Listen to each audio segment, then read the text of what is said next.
Bom dia, meu nome é Rafael. Hoje vamos falar sobre a aculturação indígena. Mas primeiro é preciso saber o que é aculturação. A aculturação é um processo de modificação cultural de um indivíduo, grupo ou povo que se adapta a outra cultura ou tira traços significativos dela. Normalmente é um processo natural, mas também pode ser observado de forma forçada, como nas missões jesuítas. Bom dia, meu nome é Ricardo e eu vou explicar como esse processo aconteceu no Brasil. Bom, aqui, os povos indígenas foram influenciados por diversas culturas, devido à nossa colonização. Esse processo de aculturação foi imposto e reflete na cultura brasileira em geral, com características das culturas europeias, principalmente portuguesa, da cultura norte-americana e da cultura africana, devido ao tráfico de escravos durante a monarquia. A aculturação indígena foi a sobreposição da cultura europeia sobre a indígena. Houve uma troca entre essas culturas. Os jesuítas ensinaram os indígenas a ler e escrever. Já os portugueses descobriram novas matérias-primas, como o pau-brasil. A partir dessas transformações, surgiu a cultura brasileira, uma junção das culturas indígena e europeia. Porém, nesse processo de aculturação, uma cultura sofreu maiores perdas, a cultura indígena, que perdeu bastante espaço e hoje apenas algumas de suas características são mantidas. Vários indígenas que queriam preservar suas culturas foram perseguidos, mortos ou até transformados em escravos.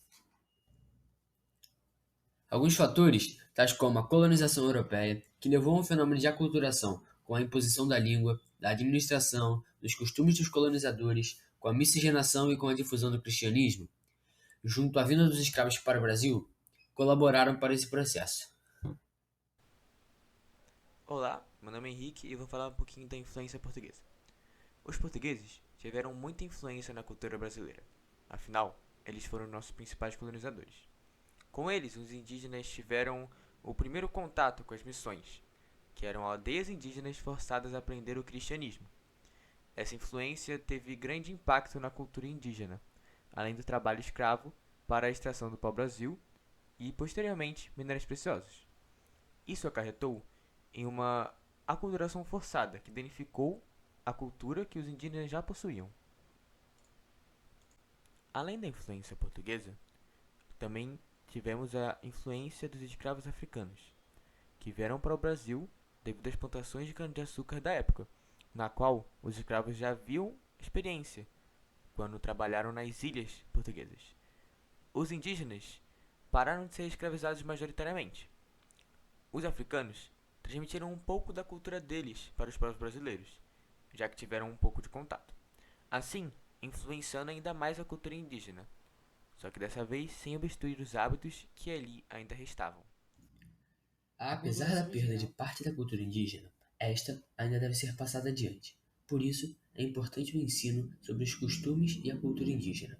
Assim, garantindo aos indígenas, suas comunidades e povos a recuperação de suas memórias históricas, reafirmação de suas identidades étnicas, a valorização de suas línguas e ciências, bem como o acesso às informações, conhecimentos técnicos e científicos da sociedade nacional. Alguns indígenas, hoje, vivem uma vida muito urbanizada. Compram remédios em farmácias, roupas em lojas comuns, vão para escolas, faculdades, fazem concursos públicos e até vão ao cinema. Isso é consequência de uma grande inclusão social que eles sofreram devido à aculturação. Em algumas aldeias, é necessário também de alguns integrantes trabalhando em serviços urbanos para financiar a aldeia em certos quesitos.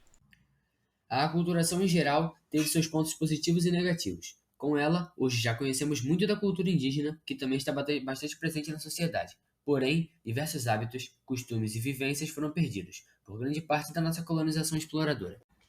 Esse daí foi o nosso trabalho, espero que vocês tenham gostado. Valeu!